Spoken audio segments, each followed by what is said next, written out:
বিরতির পর স্বাগত।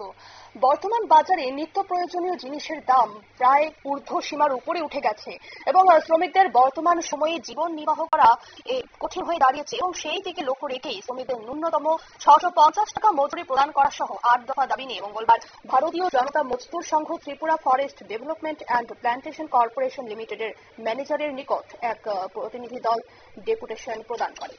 এ নিয়ে কি জানালেন সংশ্লিষ্টরা, শোনাবো আপনাদের।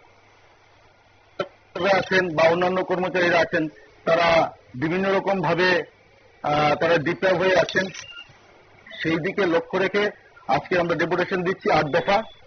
তার তৎসঙ্গে এমন অনেকেই আছেন, আজকে দিনে আমাদের এই সংঘবদ্ধ হওয়ার বেশি সংঘবদ্ধ না হওয়ার মূল কারণ হচ্ছে কিছু সংখ্যক লোকরা এখানে অপ্রীতিকর ভাবে বাধা দান করেছে।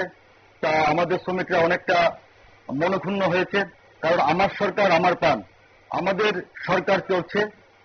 আমাদের জনপ্রিয় এবং শ্রমিক বিরোধী মুখ্যমন্ত্রী ডক্টর মানিক সাহাজিকে অসংখ্য অসংখ্য ধন্যবাদ জ্ঞাপন করি। উনি শ্রমিক বিরোধী এমন ভাবে উনি কাজ করে যাচ্ছেন শ্রমিকদের জন্য, যে যা ইতিহাসের খাতার মধ্যে ওনার নাম। আপনারা শুনলেন সংশ্লিষ্টের বক্তব্য।